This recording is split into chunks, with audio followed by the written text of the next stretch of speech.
Το παιδί που χάριζε τις ζωγραφιές του.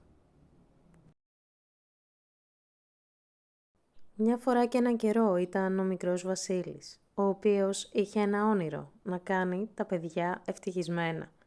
Έτσι, με τις λίγες οικονομίες που είχε στην άκρη, επισκέφτηκε το βιβλιοπωλείο της γειτονιάς και αγόρασε αρκετούς μαρκαδόρους και μπλοκ ζωγραφικής για να μπορέσει να πραγματοποιήσει το όνειρό του.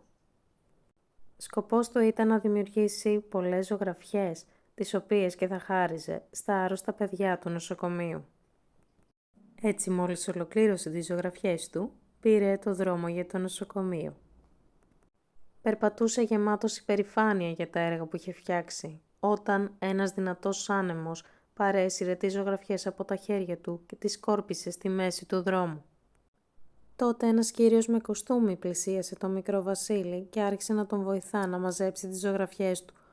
Όμως, προς μεγάλη έκπληξη του παιδιού, ο κύριος αυτός έσκησε τη ζωγραφιά του με το λιοντάρι. «Κύριε, γιατί το κάνατε αυτό?» αναρωτήθηκε το παιδί. «Γιατί ήταν το πιο άσχημο λιοντάρι που είδα ποτέ μου», απάντησε εκείνος και έφυγε, αφήνοντας τον μικρό Βασίλη εκεί μόνο του να κλαίει. Τότε ένας άλλος κύριος πλησίασε τον μικρό Βασίλη, ένας κύριος που φορούσε κουρέλια. Αμέσως άρχισε να βοηθάει το παιδί να μαζέψει τις ζωγραφιές του. Αυτός ο κύριος ήταν πολύ ευγενικός. Το παιδί, ευγνώμων για τη βοήθεια που του προσέφερε ο κύριος αυτός, του χάρισε μία ζωγραφιά, αυτή με τον μεγάλο ελέφαντα. Έπειτα το παιδί, χωρίς να ξεχνά το σκοπό του, συνέχισε το δρόμο του για το νοσοκομείο, όπου και θα χάριζε τελικά τις όμορφες ζωγραφιές του.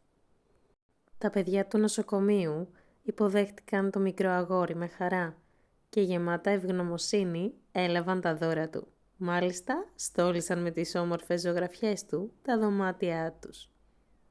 Στην επιστροφή για το σπίτι του, το παιδί ένιωθε πάρα πολύ μπερδεμένο, καθώς δεν ήξερε τελικά αν είναι καλός ζωγράφος ή όχι.